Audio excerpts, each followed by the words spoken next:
A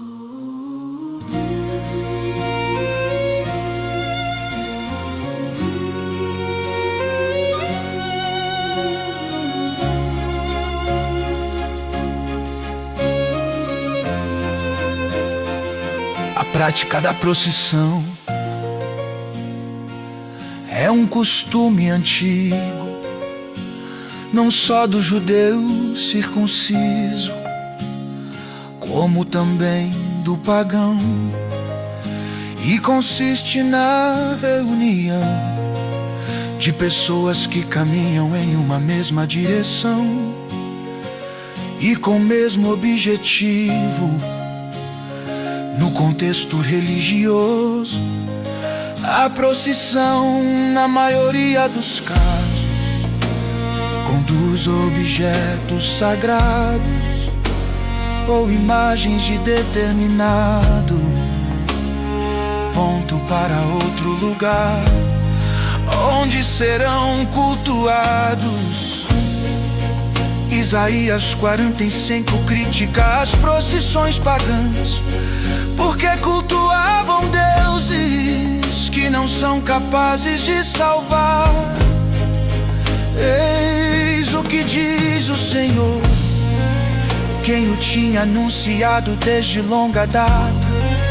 Não fui eu, o Senhor, não há outro Deus diante de mim. Vinde, reuni-vos todos, aproximai-vos vós que fostes salvos dentre as nações. Entendemos que a transladação da Arca da Aliança por Davi é um exemplo claro de procissão. A passagem bíblica mostra o rei Davi dançando diante da Arca da Aliança. Imagine uma procissão acompanhada por uma tropa de 30.000 homens.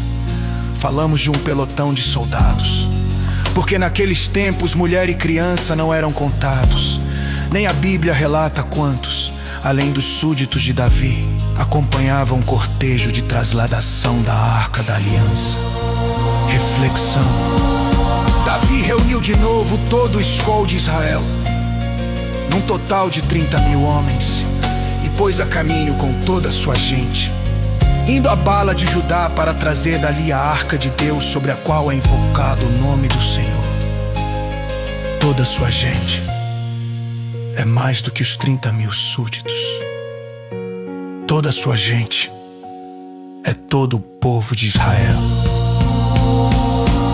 Davi e toda a casa de Israel dançavam com todo entusiasmo diante do Senhor e cantavam acompanhados de harpa, cítaras, tamborins, sistros e símbolos. Ora, Davi juntou com os anciãos de Israel e os chefes de 1000, fez subir com alegria a Arca da Aliança do Senhor a partir da casa de Obed-edom, sem precisar quantos grupos de 1000, além de anciãos, mulheres, crianças e grupo militar.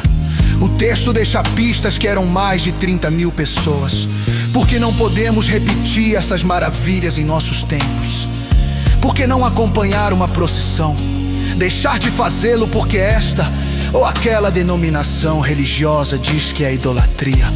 É, no mínimo, pecado por respeito humano, ou quem sabe, escrúpulo, que é também outro pecado. Reconheçamos que, neste caso, não se trata de um aparato militar, mas uma cerimônia religiosa em deslocamento de Baala de Judá, a casa de Abinadab na colina, e depois de Abinadab, onde ficava a casa Obed-edom, a cidade de Davi. Mas por causa da morte instantânea de Osa, pelo fato de ter tocado indignamente na arca, Davi deixou a arca durante 3 meses na casa de Obed-edom, pois entendeu a ação divina como um castigo. Mais tarde, decorridos meses, foi anunciado ao rei que o Senhor abençoava a casa de Obed-edom, e Davi levou em procissão a arca para Jerusalém, a cidade de Davi. Continha a arca as tábuas da lei, o maná do céu e o cajado de Arão. Perguntamos e se no andor estiver a representação, plástica de Jesus Cristo, de sua mãe ou de uma pessoa considerada justa e exemplo de santidade. Por que não cultuar? Por que não venerar? Por que não? Por que não? O culto prestado a uma imagem não se dirige a ela, mas ao protótipo que está no céu. Engana-se quem nega que os justos não estão no céu. Ressuscitado e glorificado é outra coisa, mas que goza da presença de Deus, a alma do justo é verdadeiro afirmar. Quantos são? Não sabemos e não podemos quantificar. A visão apocalíptica de João aponta para 144 mil. Biblicamente, mil significa um número incontável, isso multiplicado por 2, que é representado pelas 12 tribos de Israel vezes 12. O número de apóstolos. Chegamos a 144 mil. O número de eleitos de Deus revelado a João e descrito como uma multidão que ninguém podia contar. Se os justos não estão no céu, contemplando a face de Deus, como explicar a presença de Moisés e Elias na transfiguração de Jesus?